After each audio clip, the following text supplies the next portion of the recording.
Crew की life में कितने भी प्रॉब्लम्स चल रहे हैं, कितने भी मसले हो, आपने रोना है बट आपने फिर भी बोलना है वेलकम टू द फ्लाइट्स। लगता है cabin crew is an easy job, but it is not. You are confined in a metal space for 14 hours. Smart हूँ मैं, स्ट्रीट स्मार्ट नहीं हूँ मुझे लगता है। ज़्यादा मत उड़, ऐसा मैं नहीं कह रही हूँ, ऐसा कह रही हैं गौरव और हेली। सो फर्स्टली तो congratulation guys for the new show. पहले तो ये बताइए, जब आपने ये शो का नाम सुना तो सबसे पहले थॉट क्या आया दिमाग में? ज़्यादा मत थोड़ा, मुझे लगा कि यार ये काफ़ी मतलब नाम से ऐसा लग रहा है कि बहुत ही कैची, क्वर्की और एक फ़न राइड होने वाली है। और ज़्यादा मत उड़ हम नहीं कह रहे हैं, हम तो हमारा शो कह रहा है कि ज़्यादा मत उड़ो, लेकिन आप हमारे साथ ज़्यादा ज़रूर उड़ना। Honestly it's a very unusual title for any show.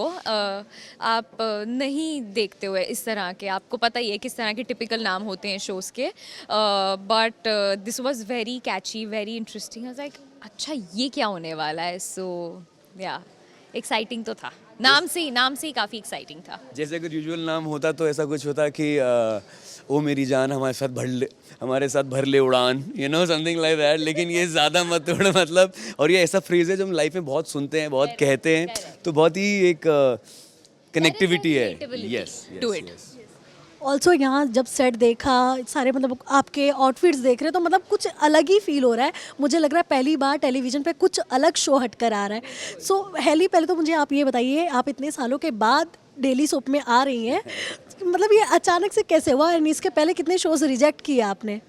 It's not daily, firstly it's a very different show. तो मैं बार बार कहूँगी because this is something which is like the show, we are all very passionate about this show और बहुत प्यार से बनाया है। Having like coming to your question, यार मैं नहीं सुन रही थी कोई भी शो, कोई आता था मुझे मतलब मैं मिलने जाती ही नहीं थी। मैं पढ़ती थी शो के बारे में, मुझे नहीं समझ आ रहा था। It was not exciting for me. वो गोल घूम के सिमिलर कहानी, सिमिलर स्टोरी लाइन, वही किरदार, सैक्रिफाइसेस, ये वो सारी चीज़ें हो रही थी। And I have done all of it. As an actor I really wanted to push my self and go beyond my comfort zone, and also I wanted to do something जो लोगों ने ना देखा हो मुझे करते हुए। And that is the reason मैं मिलने भी नहीं जाती थी शोज़ के लिए। एक आध दो बार गई भी थी, बट मैं घबराहट में वापस आ गई because I was not ready doing it. मुझे नहीं समझ आ रही थी चीज़ें, सो मुझे नहीं करना था television. That's the reason I had always seen, like in the span of 4 years मैंने हमेशा ये कहा है कि मुझे अगर कुछ बहुत एक्साइटिंग मिला, मुझे कुछ बहुत डिफरेंट शो आया मेरे पास, मैं डेफिनेटली वो करना चाहूँगी, पर फिलहाल मुझे नहीं करना है। And I was busy doing other things, I was busy doing better, like great projects, meeting different people, travelling. मैं खुश थी अपने घर में अपने परिवार के साथ, तो वो सारी चीज़ें बहुत ज़रूरी होती है। I don't think our life is just limited to work, there's so much more beyond that also.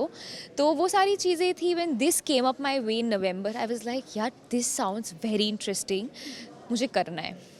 And इसमें बहुत हिकअप्स आए ऑनेस्टली, चीज़ें वर्कआउट हो रही थी, फिर नहीं भी हो रही थी, फिर but then I was honestly manifesting that it should work out, it has to work out, and it did eventually. So I am just happy to be a part of it.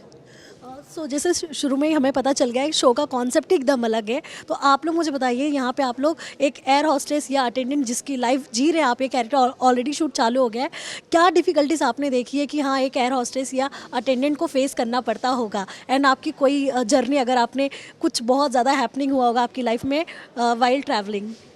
यार हाँ बोलो। मैं एक शॉर्ट में मैं ख़त्म करना चाहती हूँ कि in a fun way I want to say कि आपकी लाइफ में, इन कैबिन क्रू की लाइफ में कितने भी प्रॉब्लम्स चल रहे हैं, कितने भी मसले हो, आपने रोना है बट आपने फिर भी बोलना है welcome to the flights, welcome to the, आपने रोना है बट आपको फिर भी वो करना है।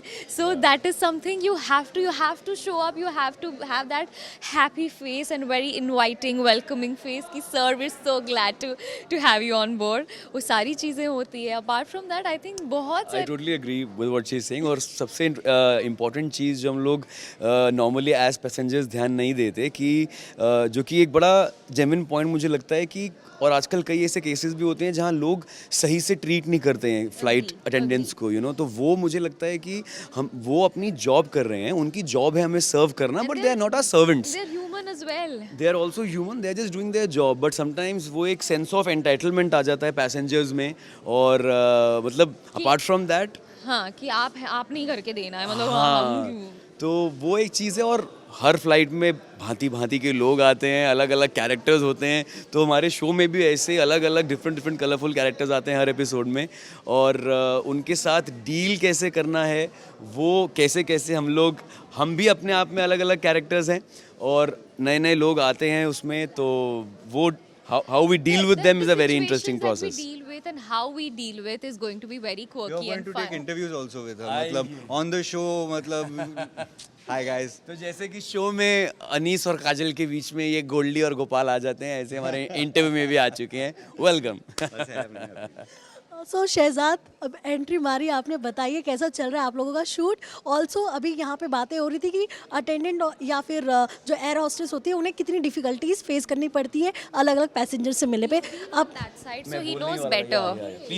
Firstly, लोगों को लगता है cabin crew is an easy job, but it is not. You are confined in a metal space for 14 hours. आप 30,000 फीट के ऊपर होते हैं और उनकी जॉब सिर्फ सर्विस नहीं करना होता है. Their foremost job is safety of you, of the aircraft and everything. So technically their jobs are very difficult. It takes a toll on them because of which they can't fly for more than an hour. So that job is a very difficult job.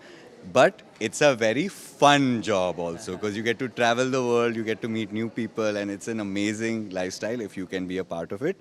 तो difficulties बहुत होती है. As in personally हमारे साथ एक बार हुआ था कि हम लोग अमृतसर के airport, I think Chandigarh Amritsar some airport 2 घंटे फ्लाइट टेक ऑफ नहीं हुई थी और जिस तरह मतलब पैसेंजर्स आ गए थे सबके हमको निकलना है फ्लाइट से, हम एयरपोर्ट पे बैठेंगे बट हम प्लेन में नहीं बैठेंगे 2 घंटे के लिए. So we had to manage around 20-30 angry people और बहुत सुनने को मिला था उस दिन. तब कसम खा ली थी कि अगर मौका मिलेगा हम चले जाएंगे. एयरलाइन ही डूब गई, क्या करें.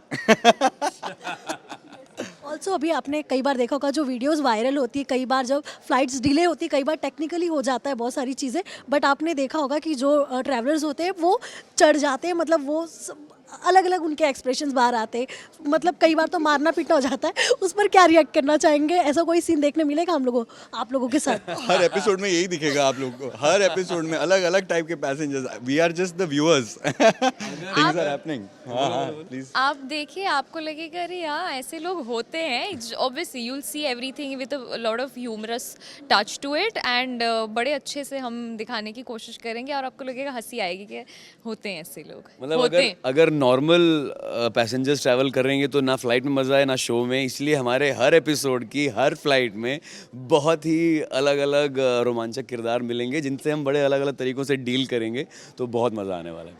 ऑल्सो अभी लास्टली ये क्वेश्चन है बिकॉज हमारे पास टाइम कम है, क्या बताना चाहोगे आपको आपके कैरेक्टर का सबसे ज़्यादा क्या पसंद आया है? बताओ. Wealth in luxury. Of Goldie. I think for Kajal it has to be her street smart attitude. Haley कितना रिलेट करती है? She's like, I know. मैं स्मार्ट हूँ, मैं स्ट्रीट स्मार्ट नहीं हूँ मुझे लगता है. मेरा कैरेक्टर बहुत ही क्वर्की शैतान है, तो मुझे आई थिंक मुझे उसकी वो क्यूट शैतानी बहुत पसंद है. वो रैपर है, वो चीज़ मुझे बहुत अच्छी लगती है, और वो गली का टच मुझे बहुत पसंद है. रियल लाइफ में रैप अब मैंने इस शो इस किरदार के मेरे पास आने के बाद से एक अलग मोहब्बत हो गई है रैप म्यूज़िक से, बिकॉज मैंने काफ़ी सुना और मैं सीखने की कोशिश कर रहा हूँ ताकि कहीं भी करना पड़े शो में तो मुझे आता हो. तो और वो गली वाला एटीट्यूड आई थिंक मेरे को बहुत इंस्पायर करता है. जब से मैंने वो रैप सुने हैं, उन रैप्स के इतने मीनिंगफुल लिरिक्स होते हैं, तो मुझे मतलब I have developed this new love for that world, that space. So yeah thank you so much guys and all the very best. ऐसे ही आपका शो धमाल मचा है, जैसे आप लोगों के कैरेक्टर में एक दिख रहा है, पॉजिटिव वाइब्स आ रही है आप लोगों से. So lastly message to your fans. Guys, please watch our show ज़्यादा मत उड़. We all have created and we're trying to make a very different show. तो प्लीज़ देखिएगा. कुछ अनकन्वेंशनल है, कुछ ऐसा है जो आपने नहीं देखा है टेलीविज़न पर, and in a really long time इस तरह का स्पेस आपको देखने को नहीं मिलेगा. So we trying to create something very हटके. प्लीज़ देखिएगा. She was being very nice to you. This is not a request. It's an Make honor. sure you come at 11 o'clock and watch our show. Okay? बहुत हो गया. आइए Saturday Sunday रात 11 बजे.